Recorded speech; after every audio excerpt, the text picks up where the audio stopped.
জমিদার ভানুপ্রতাপ আজ 40 বছর ধরে নবগ্রামে বসবাস করছেন। এখানে তার পূর্বপুরুষের অনেক জমি জায়গা রয়েছে। তবে এর আগে এনারা কেউ এখানে বসবাস করতেন না। এনাদের পূর্বপুরুষদের আসল ঠিকানা ছিল রাজস্থানের এক এলাকায়। সেখানেই এদের বিশাল সম্পত্তি এবং রাজমহল। কিন্তু নানা কারণের জন্য তারা সেই রাজমহল ছেড়ে এখন নবগ্রামে এসে বসবাস করছেন।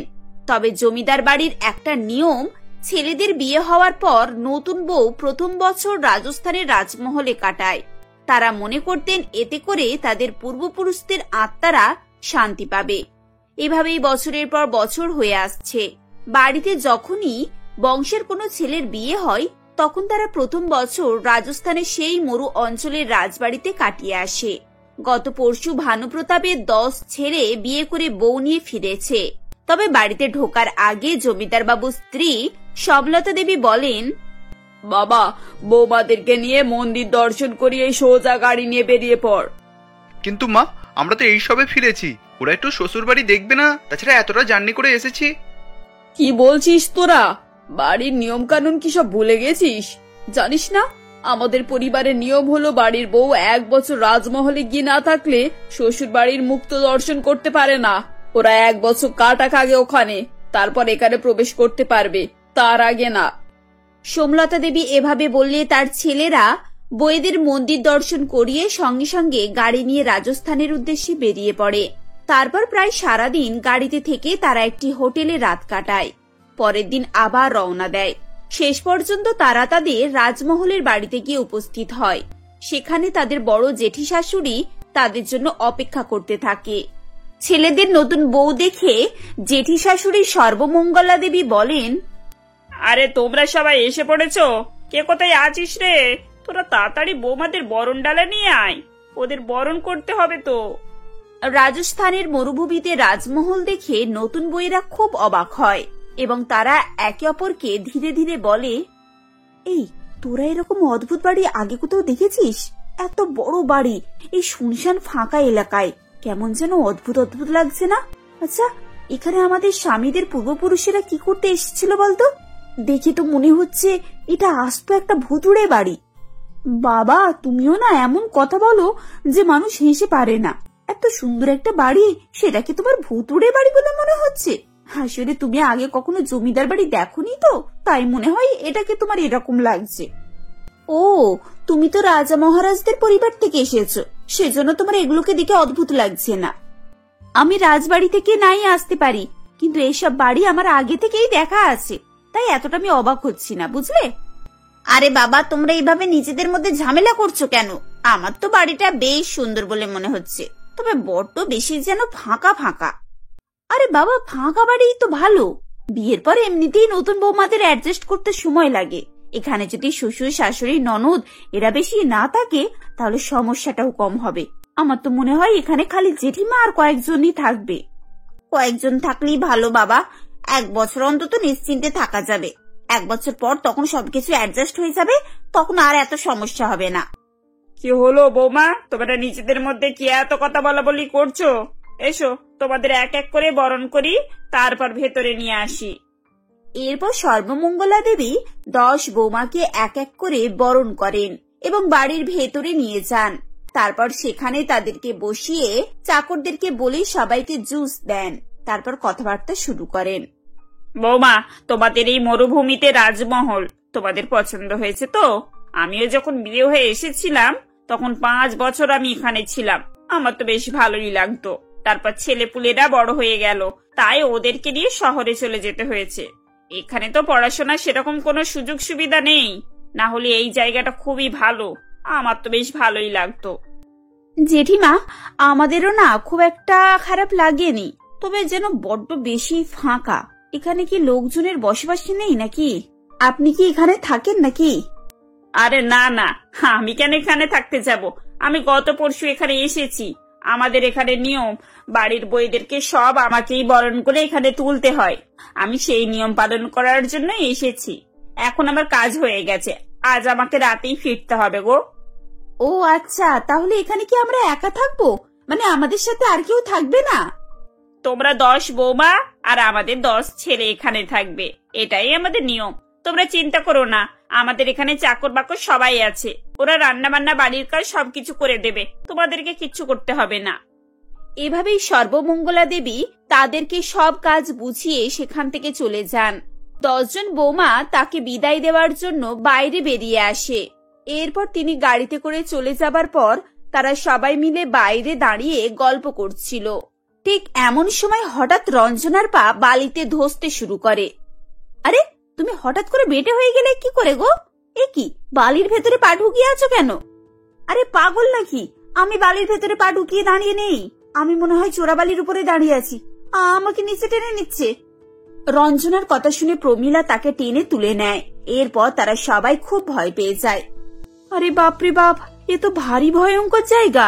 এখানে চোরাবালি আছে বলে তো কেউ মনেই করবে না, যে কোনো মুহূর্তে বিপদ হয়ে যেতে পারে। আমরা কোথায় এসে পড়লাম? এখানে একা একা বেরোনো তো বিপদ, কখন কি হয় বলা যায় না। চলো চলো, সবাই মিলে ভেতরে চলো। এখানে এভাবে দাঁড়িয়ে থেকে কোনো লাভ নেই, আমাদেরকে এখানে 1 বছর কাটাতে হবে। তাই বাড়ির ভেতরে গিয়ে ভেতরের পরিবেশটা দেখি, যতটা সম্ভব কম বাইরে বেরোনো যায় ততই ভালো। এরপর তারা সবাই মিলে রাজমহলের ভেতরে চলে যায়।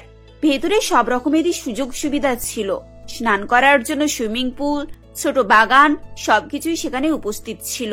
তাই তাদেরকে খুব একটা বাইরে বেরোতে হতো না। তবে মাঝে মাঝে তাদের খুব ইচ্ছে হতো বাইরে একটু ঘোরাফেরা করার, কিন্তু চোরাবালির কথা মনে পড়লেই তারা কেউ বাইরে বেরোতে সাহস করত না।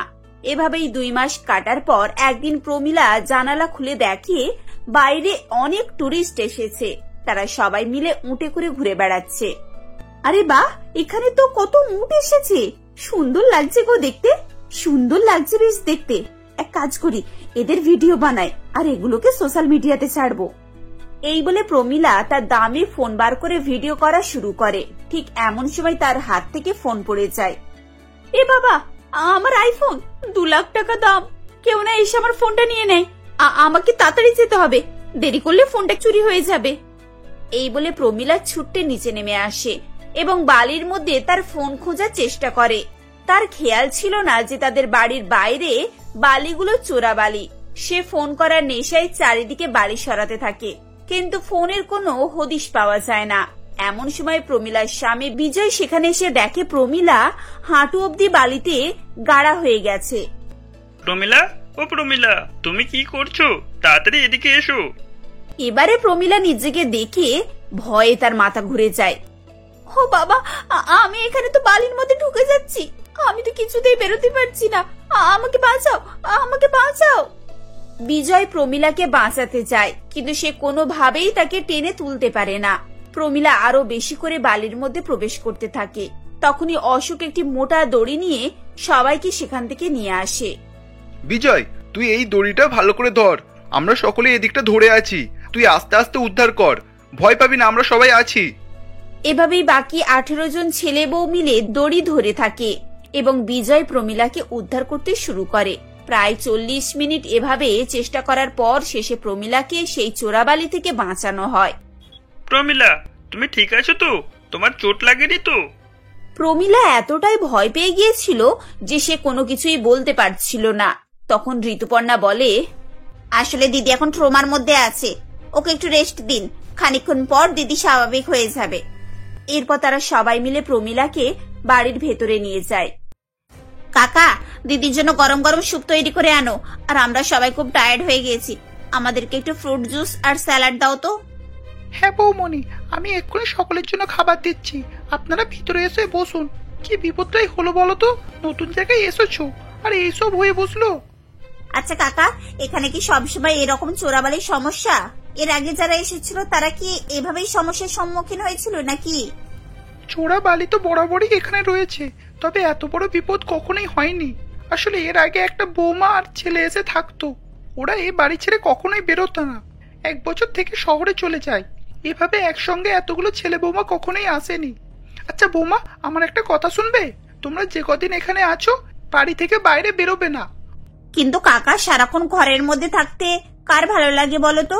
মাঝে মাঝে তো বাইরে বেরোতে ইচ্ছে হয় আমাদের। তুমি বুঝতে পারছো না বৌমা, এতে করে সমস্যা আরো বাড়বে।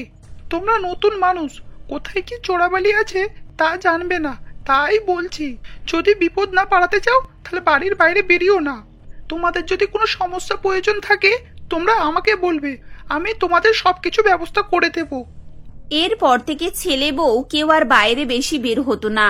দেখতে দেখতে 1 মাস কেটে যায় এবং একদিন রাতে ঋতুপর্ণা ঘুমাতে ঘুমাতে চিৎকার করে ওঠে, বাঁচাও, বাঁচাও, কেউ আমাকে বাঁচাও, আমরা সবাই বালির মধ্যে ধসে যাচ্ছি, কেউ বাঁচাও। আরে আরে, কি হয়েছে? তুমি এত চিৎকার করছো কেন? কি হয়েছে নাকি? দেখতে পাচ্ছ না আমরা সবাই বালির মধ্যে ডুবে যাচ্ছি? আরে বাবা, তুমি স্বপ্ন দেখেছো। আমরা সকলেই ঠিক আছি। আমরা আমাদের মহলের মধ্যেই আছি। এখন কোনো বিপদও নেই। এভাবে অশোক ঋতুপর্ণাকে ঘুম থেকে তোলে এবং ঋতুপর্ণা একটু শান্ত হয়, কিন্তু তারা জানতো না যে বিপদ তাদের মাথার উপরে এসে দাঁড়িয়ে আছে। সেই রাতে তাদের বাড়ি হঠাৎ করে অনেকটা মাটির গভীরে ধসে যায়। সকালে তারা ঘুম থেকে উঠে দেখে তাদের বাড়ির একটি অংশ কাত হয়ে গেছে। তারা সবাই সেদিকে হেলে পড়েছে। বাড়ির আসবাবপত্র সবকিছুই একদিকে গিয়ে জমা হয়েছে। আরে, এটা কি হলো? এখানে তো দেখছি বাড়িটাও ধসে যাচ্ছে। এবার আমরা কি করব? আমরা তো সবাই মাটির মধ্যে ধসে চলে যাব। তোমরা কেউ ভয় পেও না।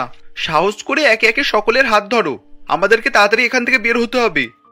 এভাবেই তারা সবাই একে অপরকে সাহায্য করে এবং ধীরে ধীরে বাড়ি থেকে বেরিয়ে আসে। চারিদিকে ভূমিকম্পের মতো আবহাওয়া। বাইরে বেরিয়ে এসে তারা দেখে তাদের রাজমহল অনেকটাই বালির তলায় চলে গেছে। আমরা অনেক বড় বিপদের মধ্যে আছি।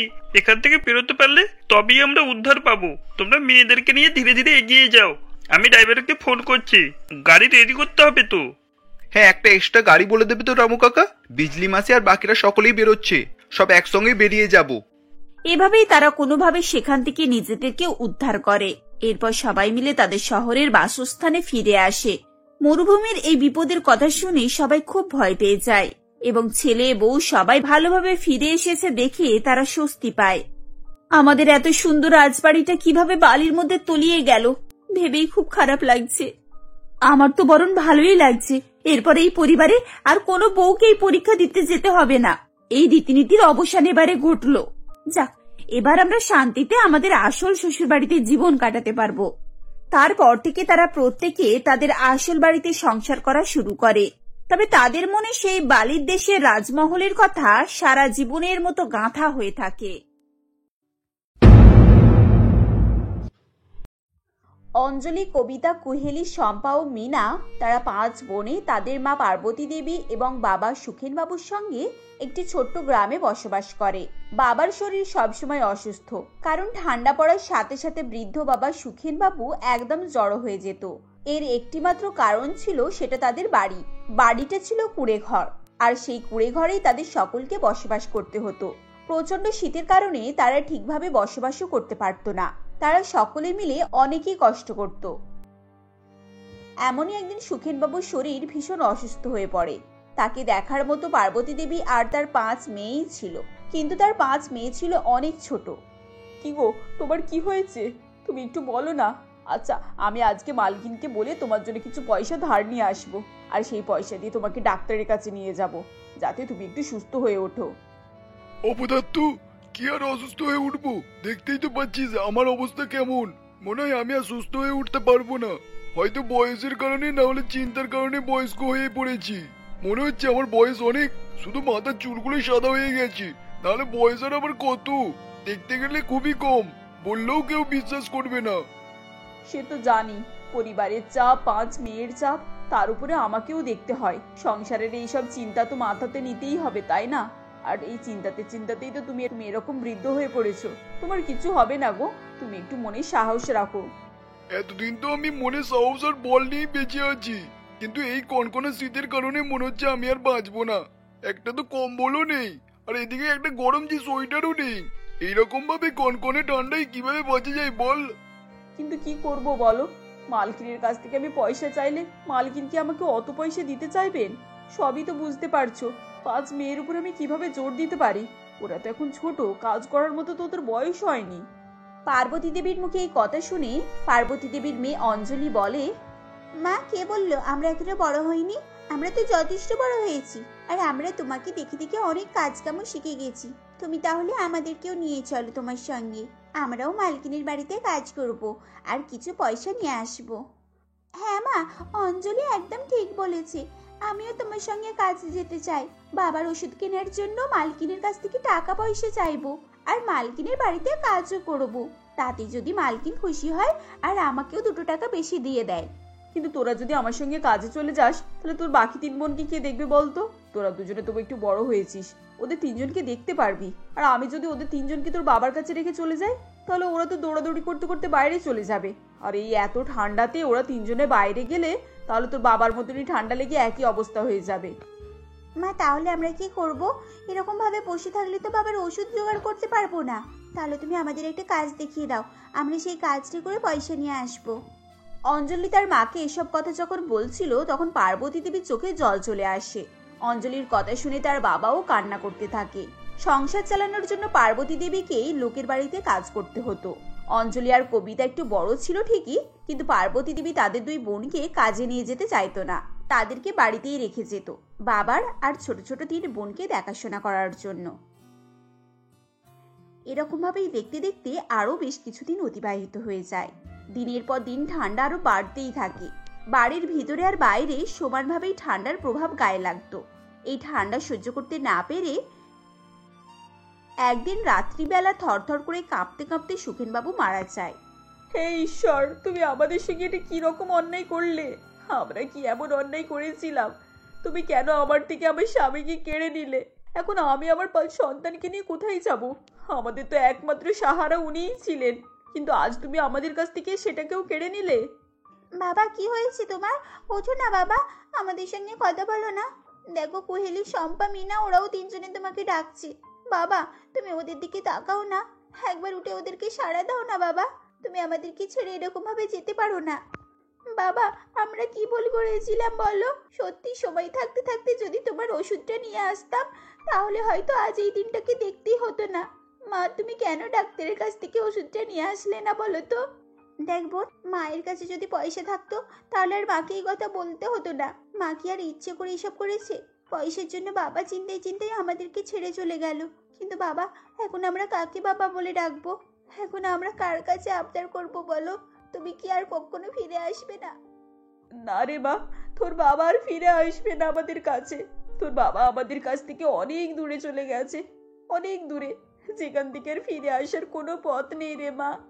এই বলে পার্বতী দেবী আর তার 5 মেয়ে রাত্রি থেকে পুরো সকাল পর্যন্ত অনেক কান্নাকাটি করতে থাকে। পার্বতী দেবী স্বামী চলে যাওয়ার কারণে অনেক ভেঙে পড়েন। হাতে পায়ে আর কোনোই বলশক্তি ছিল না। তখন পার্বতী দেবীর 5 মেয়ে পার্বতী দেবীকে অনেক বোঝানোর চেষ্টা করে, কিন্তু পার্বতী দেবীর গায়ে আর কোনোই বলশক্তি না থাকার কারণে সে আর উঠে দাঁড়াতেই পারছিল না। এভাবে দেখতে দেখতে আরো বেশ কিছুদিন অতিবাহিত হয়ে যায়। বাড়িতে কোনো রেশনপত্র না থাকার কারণে খাবার মতো কিছু জিনিসও ছিল না। আর এদিকে পার্বতী দেবীর অবস্থা দিনের পর দিন খারাপ হতেই যাচ্ছিল। এইসব দেখে তার মেয়েরা তাকে বলে, মা, তুমি কেন এরকম করছো?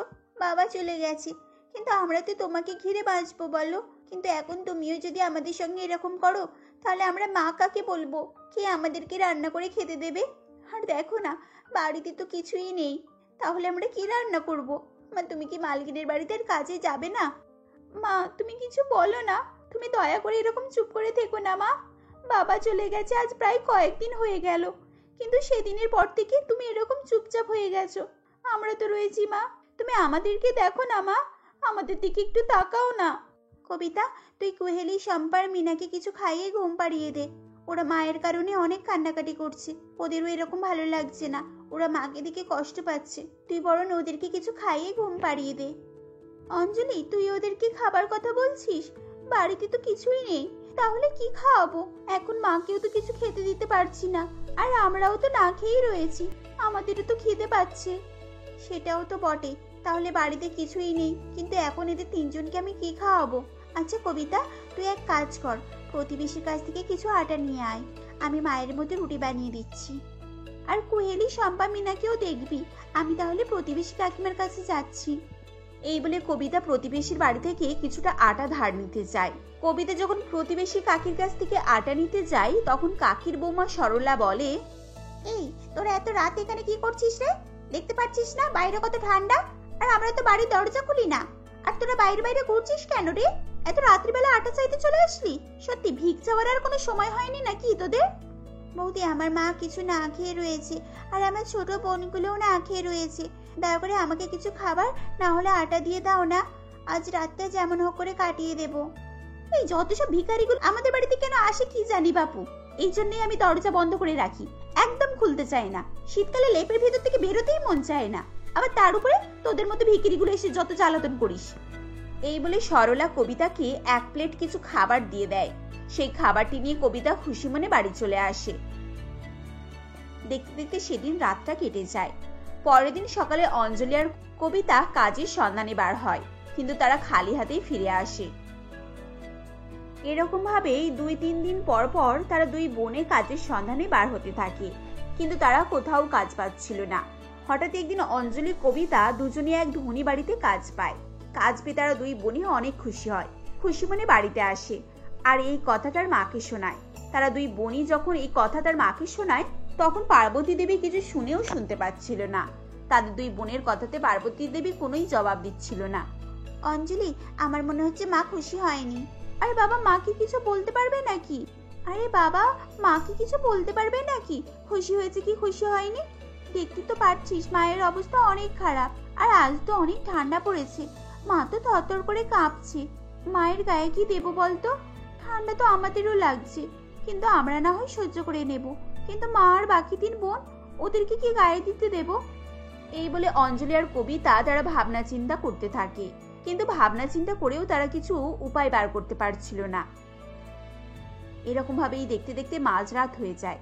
মাঝরাতে তারা সকলেই বরফ পড়ার কারণে থরথর করে কাঁপছিল, আর কাঁপতে কাঁপতে ঠিক সেই রাতেই পার্বতী দেবী মারা যায়। ভোরবেলা অঞ্জলি আর কবিতা এটা বুঝতে পারে। তখন অঞ্জলি আর কবিতা তার মাকে জড়িয়ে ধরে কান্নাকাটি শুরু করে দেয়। মা, তুমি আমাদেরকে ছেড়ে যেতে পারো না মা, বাবা আমাদেরকে ছেড়ে চলে গেছে, কিন্তু এখন আমরা কাকে মা বলে ডাকবো, কাকে বাবা বলে ডাকবো? বাবা তো আগেই চলে গেছে, আর এখন আবার তুমিও আমাদেরকে রেখে অনাথ করে দিয়ে চলে গেলে, তাহলে আমরা কি করব এখন মা? মা, ও মা, তুমি আমাদেরকে ছেড়ে যেতে পারো না মা, ওঠো বলছি, তুমি আমাদের এরকম একা ফেলে রেখে যেতে পারো না।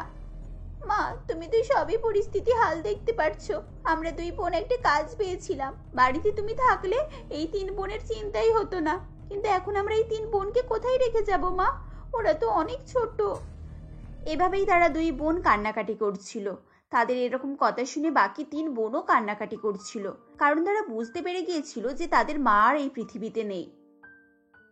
এরকম ভাবেই দেখতে দেখতে আরো বেশ কিছুদিন অতিবাহিত হয়ে যায়। তারা 2 বোনই যখন কাজে বের হতো, তখন কুহেলিকে অঞ্জলি আর কবিতা বলে যেত, এই কুহেলি, তুই কিন্তু শম্পার মিনা দেখাশোনা করবি, ওদের দুজনকে একদম বাইরে যেতে দিবি না। আর হ্যাঁ, আমরা যতক্ষণ না আসছি তোরা এখানেই থাকবি, এখানে খেলাধুলা করবি, বাড়ির ভেতরে যা করার করবি, বাইরে একদম বেরোবি না, কিন্তু বাইরে প্রচুর ঠান্ডা, আর তোদেরও ঠান্ডা লেগে যেতে পারে। ঠিক আছে দিদি, আমি ওদের দুজনকে নিয়ে বাড়ির ভেতরেই থাকবো, বাড়ির ভেতরেই খেলাধুলা করব, তুমি কাজে যাও দিদি। এভাবেই কোহেলির ভরসায় রেখে শম্পা আর মিনাকে তারা 2 বোনে কাজে চলে যেত। এরকম ভাবেই দেখতে দেখতে তারা 5 বোনে অনাথ হয়েও জীবনের লড়াই লড়ে চলেছিল, কিন্তু জানুয়ারি মাসের প্রচন্ড ঠান্ডার কারণে তাদের 5 বোনের আর সহ্য হচ্ছিল না। তারা 5 বোনেই রাত্রিবেলা থরথর করে কাঁপতে শুরু করে। অঞ্জলি আর কবিতা তার বাকি 3 বোনকে কিভাবে এই ঠান্ডার হাত থেকে বাঁচাবে, তারা সেটাই ভাবনা চিন্তা করছিল। কিরে কবিতা, তুই কিছু ভাবলি? দেখ না, আমাদের এত ঠান্ডা লাগছে, মা আমাদের জন্য কিছু রেখে গেল না, নতুন কম্বল কিনবে করে করে এখনো পর্যন্ত কেনা হলো না, আর যে টাকা পাচ্ছি সেই টাকা তো খাওয়া দাওয়াতেই সব শেষ হয়ে যাচ্ছে। আমরা কিভাবে কম্বল কিনবো বলতো? কম্বল না কিনলেও তো এই ঠান্ডায় সহ্য করা যাচ্ছে না। হ্যাঁ রে, সেটাই তো ভাবছি, আমরা না হয় ঠান্ডা সহ্য করে নিতে পারবো, কিন্তু ওই বাকি 3 বোন, ওদের তো ঠান্ডা লাগছে, ওদেরকে তো ঠান্ডার হাত থেকে বাঁচাতেই হবে। অঞ্জলি, বাড়ির চারপাশে একটু খুঁজে দেখা যাক, যদি বস্তা বা থলে কিছু থাকে তাহলে ওটাই গায়ে ঢাকা দিয়ে দেব। এই বলে অঞ্জলি আর কবিতা বাড়িটা ভালোভাবে খুঁজতে থাকে। তারা তখন 2 বোনই বেশ কয়েকটা থলে পায়। তখন তারা 2 বোনে থলেগুলোকে ভালোভাবে পরিষ্কার করে নেয়, তারপরে কেটে নিয়ে সকলে একসঙ্গে গায়ে দিয়ে ঘুমায়। সেদিন রাত্রিবেলা তাদের আর কোনো রকম ঠান্ডা লাগে না। সেদিন রাতে তারা 5 বোনে খুব ভালোভাবে ঘুমায়। পরের দিন সকালে তারা 5 বোনে আরও কিছু থলে জোগাড় করে, আর সেই থলেগুলো দিয়েই বাড়ির চারপাশটা ঘিরে ফেলে। এরকম ভাবেই বাড়ির ভেতরে ঠান্ডা আসা বন্ধ হয়, আর এরকম ভাবেই তারা থলির বাড়িতে বসবাস করতে থাকে।